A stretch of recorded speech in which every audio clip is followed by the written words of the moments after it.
Bonjour à tous. On s'intéresse aujourd'hui à l'exercice 2 du sujet de mathématiques de la session 2012 concernant le concours de recrutement des professeurs des écoles. Et il s'agit du groupement 2. Alors, dans cet exercice, on nous parle de fraction égyptienne. Une fraction égyptienne, c'est toute fraction de la forme 1 sur n.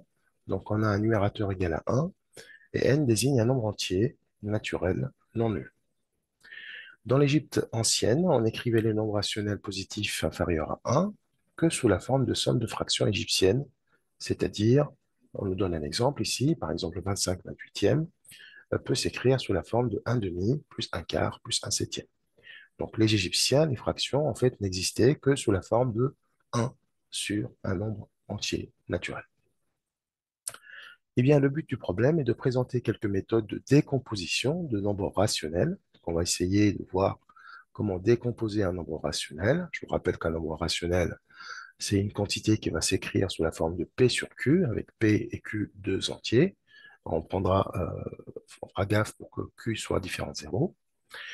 Et donc, on va essayer de décomposer ces nombres rationnels en somme de fractions égyptiennes, bien entendu, toutes différentes, pour coller à la définition. Alors, on a un exemple ici, calculer la somme de ces fractions égyptiennes, donc un demi, plus un quart, plus un huitième, plus un seizième, plus un trente-deuxième, plus un soixante-quatrième, donc ça va nous donner un nombre rationnel, et donc on aura la décomposition de ce nombre rationnel, qui est la suivante. Alors, c'est parti. Alors, donc, un demi plus un quart, plus un huitième, plus un seizième, plus un trente-deuxième, plus un soixante-quatrième. Alors, donc on mettra tout sous le même dénominateur. Donc, notre dénominateur commun, ça sera 64. Donc, on va multiplier donc 2 par 32. Ici, ça sera multiplié par 16. Et donc ici, on va multiplier par 8, etc. Donc là, ça sera par 4. Ici, fois 2. Et donc, on aura 32 plus 16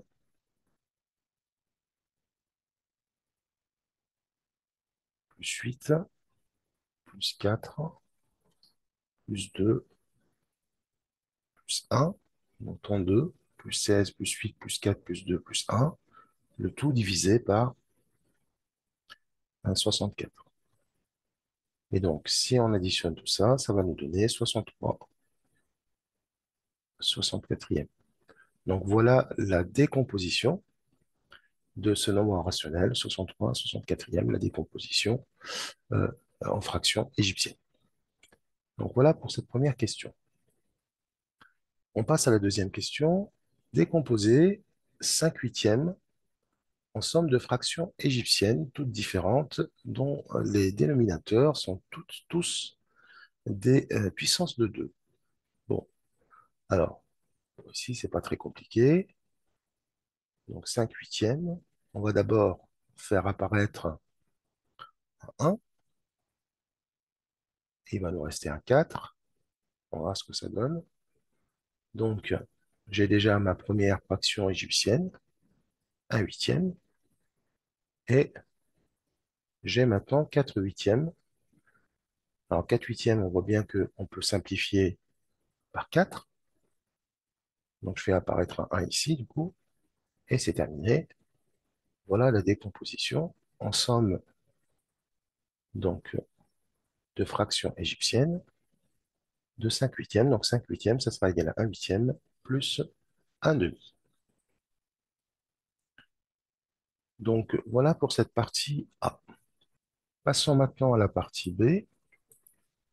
Alors dans la partie B, présentation d'une méthode de décomposition dans un cas particulier. On s'intéresse au cas où la fraction à décomposer a un numérateur égal à 2. Voilà, donc on a un numérateur égal à 2 et un dénominateur égal au produit de deux nombres entiers naturels impairs, P et Q. Donc ici, on a P et Q, tous les deux impairs. D'accord? Donc il faut bien deux entiers naturels non nuls, évidemment, et impairs. Et le numérateur égal à 2. Démontrer la formule suivante. 2 sur P fois Q égale à 1 sur P fois P plus Q sur 2 plus 1 sur Q fois P plus Q sur 2. Alors, quand on a à démontrer une égalité, hein, quand on doit démontrer que grand A égale à grand B, donc une expression qui égale à une autre, on peut démarrer de A et arriver à B, ou bien démarrer de B pour arriver à A. Sinon, on peut également démontrer que A moins B ou B moins A égale à 0.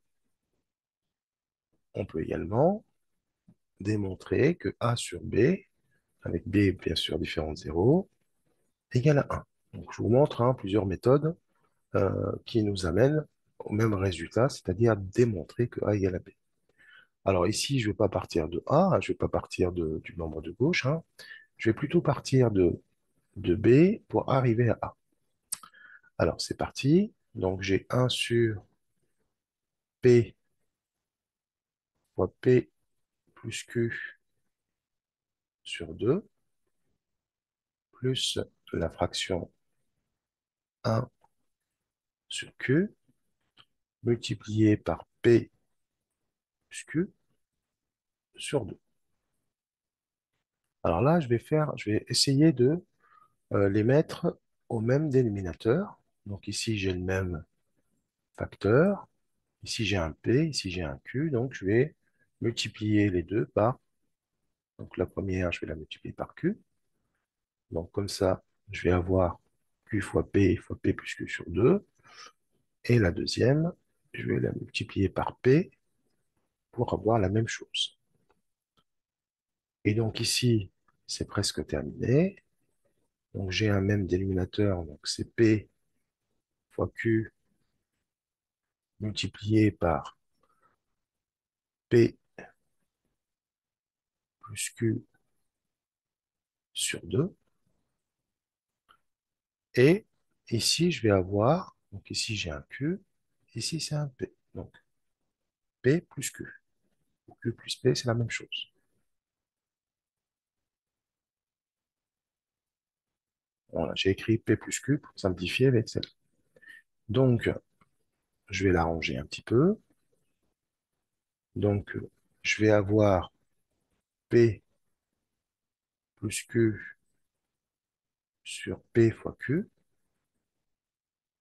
Et là, je divise par cette fraction. Donc, ça revient à multiplier par l'inverse.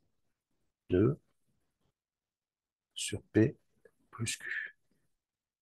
Je vais pouvoir simplifier par P plus Q. Il va me rester 2 sur P fois Q.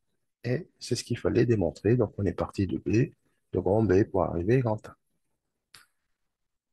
Ensuite, on passe à la question 2.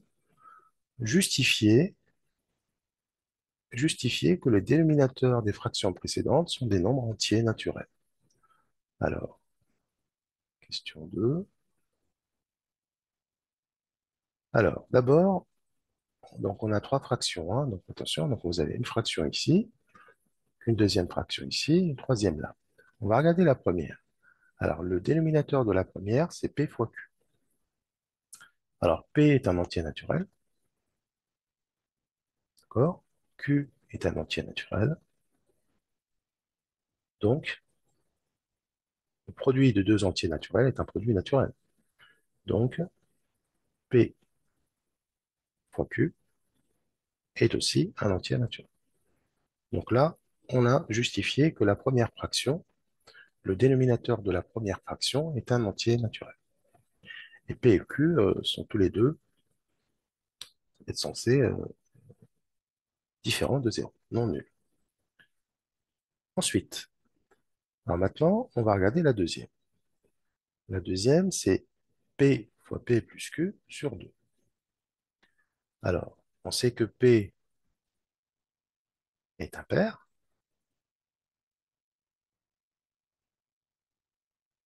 Q est également impair.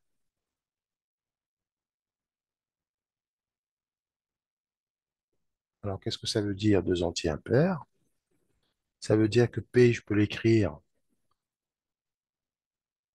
2n plus 1, d'accord, avec n ici un entier naturel, d'accord, donc avec n appartenant à l'ensemble des entiers naturels. Q, je peux l'écrire 2m plus 1, c'est également un entier impair, avec m un entier naturel. Et là, si je fais P plus Q maintenant, sur 2, je vais trouver 2n plus 2m plus 2 divisé par 2. Et ça va me donner n plus m plus 1. Donc, je viens de démontrer que P plus Q sur 2 est un entier naturel. On continue. Donc, si P plus Q sur 2 est un entier naturel, alors P fois P plus Q sur 2 est aussi un entier naturel, car il s'agit d'un produit de deux entiers naturels.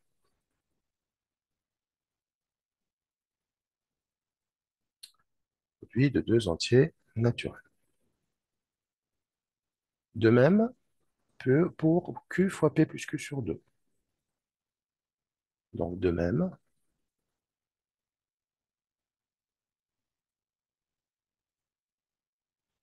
Q multiplié par P plus Q sur 2. Et donc, on vient de démontrer maintenant que les, euh, donc les dénominateurs de ces deux fractions sont bien des entiers. Et donc, on a fini de répondre à cette question, question 2. Alors, pour la question 3, on nous demande, en fait, en utilisant la formule établie à la question 1, donc en utilisant cette formule, trouver deux décompositions différentes de 2/15. On va essayer de trouver deux décompositions différentes de 2/15. Bon, alors on va commencer par la première. Donc 2/15, je peux l'écrire sous la forme de 2 sur 3 fois 5, mais je peux aussi l'écrire 2 sur 1 fois 15. Alors pourquoi j'écris ça? Puisque je dois coller à la formule, c'est-à-dire je dois faire apparaître deux entiers naturels impairs. 3 et 5 sont deux entiers impairs, 1 et 15 aussi. Donc maintenant, P c'est 3 et Q c'est 5. Donc je peux l'écrire 1 sur donc 3 plus 5 divisé par 2, plus, donc je suis en train d'écrire le facteur P plus Q sur 2,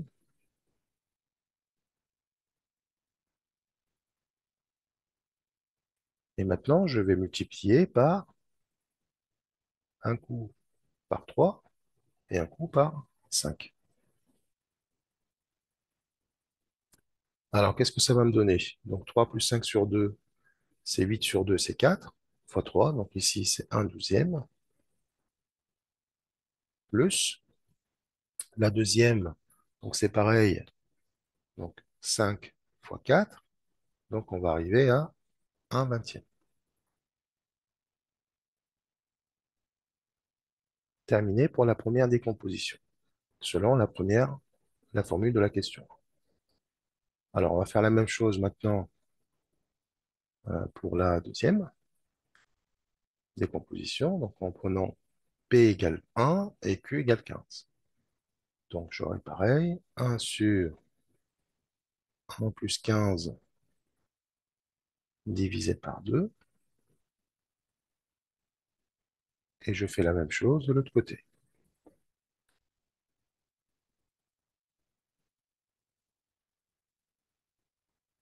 Et donc maintenant, je vais multiplier par un coup par P et un coup par Q. Donc ici, c'est fois 1, et là, c'est fois 15. Égal. Donc 1 plus 15 sur 2, donc 16 sur 2, c'est 8. Donc ici, un huitième, plus, ici c'est pareil, donc 16 sur 2, c'est 8 fois 15. Donc 8 fois 15, 8 fois 5, c'est 40. 40 plus 80, 120. Donc voici la deuxième décomposition euh, attendue de la fraction ou du rationnel de 15e. Alors passons à la question 4. Donc soit n un nombre entier naturellement nul, donnez une décomposition de la fraction 2 sur 2n plus 1 en somme de deux fractions égyptiennes différentes. Alors, c'est parti. Donc, on part, c'est la question 4. Donc, on va partir de la fraction 2 sur 2n plus 1. Voilà. Donc, on part de la fraction 2 sur 2n plus 1. Donc, il faut qu'on trouve un P et un Q, tous les deux impairs. On en a déjà un. 2n plus 1 est un nombre impair, c'est un nombre entier naturel impair. On a le 2 en numérateur, donc tout va bien. Et le deuxième, c'est tout simplement fois 1. Et là, c'est presque terminé. Donc maintenant, on va tout simplement appliquer notre formule. Donc égal à 1 sur donc P plus Q sur 2, donc la somme de ces deux. Donc 2n plus 1,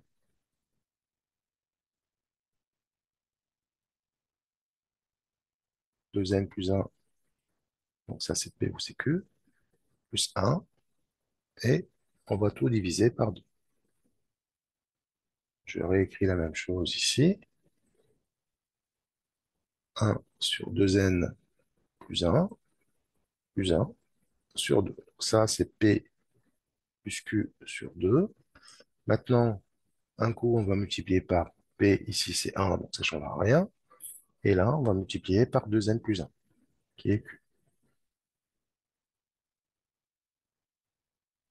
Alors, qu'est-ce que ça va me donner? Alors, 2n plus 1, c'est 2n plus 2. 2n plus 1 plus 2 sur 2, c'est n plus 1. Donc ici, ça va donner 1 sur n plus 1, plus 1 sur 2n plus 1, multiplié par n plus 1.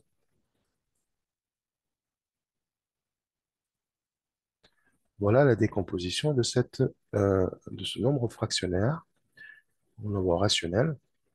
Donc ici, en fait, la morale de l'histoire, c'est que si vous avez un nombre impair ici, donc un nombre impair, il va s'écrire sous la forme de 2n plus 1, on a automatiquement la décomposition en fraction égyptienne de ce nombre, à partir du moment où il s'écrit sous la forme de 2 sur un nombre entier naturel impair.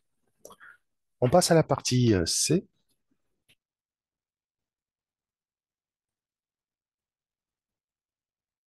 Alors, pour la partie C, en 1201, Léonard de Pise, qu'on appelle Fibonacci, et il est connu pour les suites, pour ses suites, les suites Fibonacci, hein, prouva que tout nombre rationnel compris entre 0 et 1, donc toute fraction comprise entre 0 et 1, peut s'écrire sous la forme d'une somme de fractions égyptiennes, toutes différentes, et proposa la méthode suivante pour obtenir une telle décomposition. Donc Léonard de Pise, en 1201, il nous propose une méthode pour effectuer cette décomposition en fractions égyptiennes. Alors, qu'est-ce qu'il nous dit de faire? Donc, on va soustraire à la fraction donnée la plus grande fraction égyptienne possible qui lui est inférieure.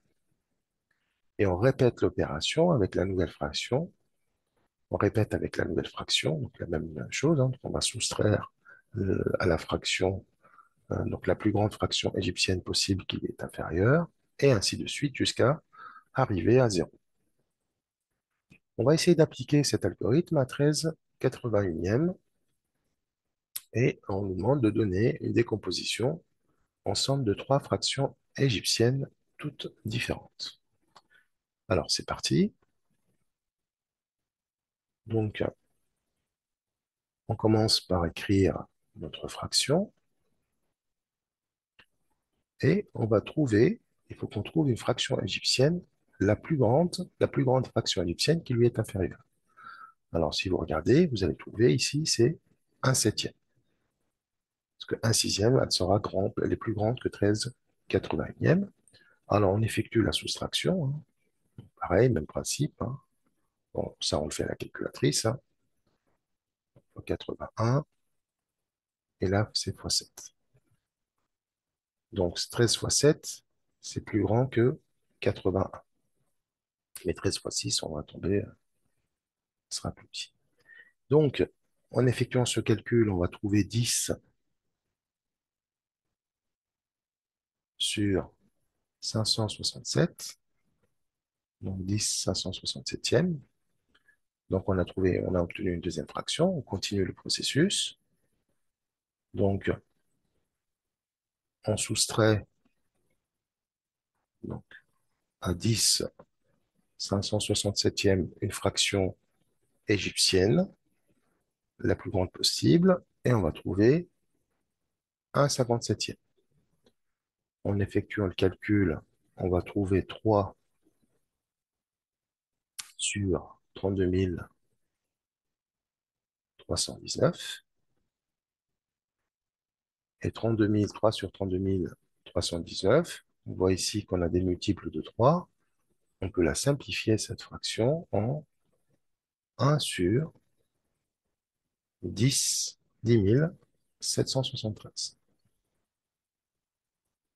On continue, donc 1 sur 10 773, bah ça, on peut soustraire directement, parce que c'est une fraction égyptienne elle-même, hein, et on arrive à 0. Donc, au final, on a notre décomposition, donc 13/81e, elle sera égale à 1/7e, plus 1/57e, plus 1 sur 10 773. Elles sont toutes des fractions égyptiennes, elles sont toutes différentes, et donc on a répondu à notre question. Il s'agit de la décomposition de cette fraction en fractions égyptiennes toutes différentes. Voilà pour cette première question de la partie C. Alors, on passe à la question 2. Alors, dans la question 2, on nous donne une des plus anciennes approximations du nombre pi, qui est égale à environ 256 sur 81, donc 256/81e. Et donc, l'idée, c'est de décomposer, si je lis la question A, donc écrire 256 sur 81 sous la forme d'une somme d'un entier naturel et d'une fraction comprise entre 0 et 1. Donc, on va d'abord décomposer cette fraction sous la forme d'une somme d'un entier naturel et une fraction. Et ensuite, on va nous demander de faire une approximation de pi sous la forme de fractions égyptiennes toutes différentes. Une somme de fractions égyptiennes et un nombre entier. Alors, c'est parti. Donc, on va d'abord regarder comment on peut décomposer 256 81e sous la forme d'un entier et une fraction. Ben là, c'est pas très compliqué. Il suffit de faire quoi? Ben, il suffit de d'effectuer la division euclidienne de 256 par 81. Et donc là, on va trouver un quotient égal à 3 et un reste égal à 13. Donc, autrement dit, question 2, petit a. Autrement dit, 256 81e va s'écrire 3 fois 81, 3 fois 81 plus 13 divisé par 81.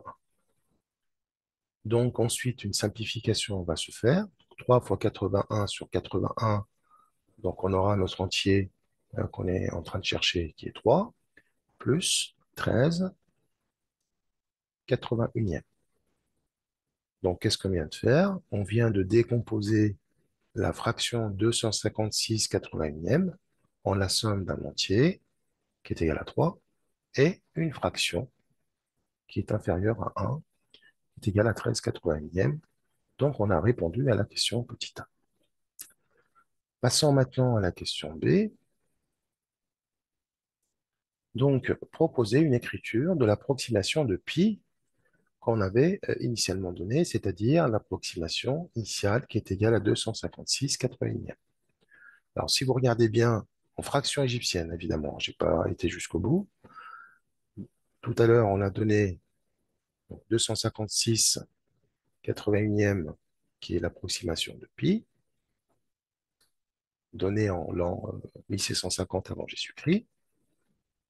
Donc, ça serait égal à 3 plus 13 81e. Mais 13 81e, c'était la fraction qu'on avait décomposée en fractions, en somme de fractions égyptiennes au début de l'exercice de la partie C de la question 1.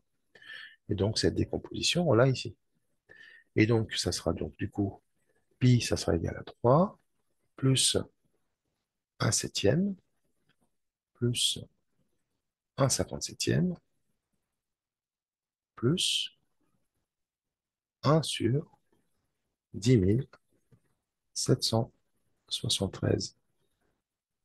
Alors, qu'est-ce qu'on vient de faire? On vient de proposer une autre approximation du nombre pi sous la forme d'une somme d'un entier naturel et de fractions égyptiennes, toutes différentes.